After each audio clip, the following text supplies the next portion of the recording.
Thank you so much for deciding to join me today. I just really wanted to share this because I think it's important to talk about this. So, why would our phones make us unhappy and sabotage our joy and happiness? If we can literally connect with anyone around the world, we could be sleeping in Australia while video calling with someone in England. So, how could it be even possible? So, I've come up with multiple points behind why they do that. First point is it ruins everyday fun. Paradox. Checking our phone gives us constant mini hits of excitement, dopamine, like getting a text or a like or a notification upload from your favorite creator. After a while, normal life, like reading a book, walking outside, or watching a movie, or anything mundane, boring, feels boring because it can match that constant stream of instant entertainment. Another point is that it makes us feel like we're falling behind.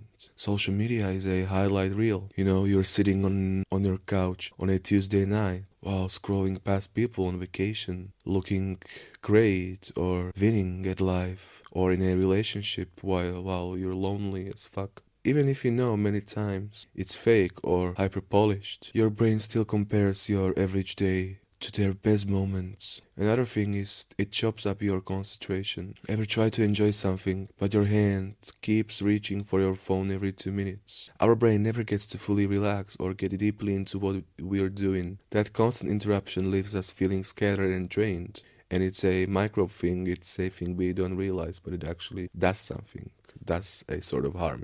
This point is low-key weaker, but it steals the stuff that actually makes us happy. Every hour spent scrolling is an hour we didn't spend getting good sleep, socializing, moving our body through a forest, hanging out with people in real life, anything. Those are the big things that actually fuel long-term happiness. And another very important point, it hurts real life connections. When we're talking to someone and they check their phone, it stinks. I personally don't mind that, but I see that many people just lose their talking skills. But that phones slowly make the real world relationships feel less close and authentic, and many people are not talkative because of them and less likely to socialize. The first point is the default escape button. Whenever there's a moment of silence or awkwardness, waiting for a bus, sitting in a waiting room, or waiting for a friend to return from the bathroom, people immediately pull out their phones. The phone acts as a security blanket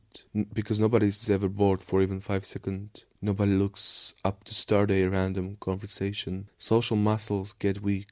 Talking to strangers or new acquaintances takes a little bit of effort. You have to read body language, make eye contact, and deal with small awkward pauses. Texting and scrolling don't require any of that. The less people practice real-world social interaction, the more intimidating it feels, so they retreat back to their screens where it feels safe. The do not disturb barrier. When someone has their head down, thumbs moving, or earbuds in, they are broadcasting a clear signal. I'm busy, don't talk to me. It creates an invisible wall. Even if someone in the room wants to start a conversation, they won't. Many times, not always, but many times they won't, because they don't want to interrupt whatever is on that screen. Another point is low energy for real life. Online interactions are fast, loud, and full of quick drama or entertainment. Real life conversations are slower and require listening and patience. To a brain that's used to switching videos every 7 seconds, sitting down for a 30-minute chat can feel like hard work, making people opt out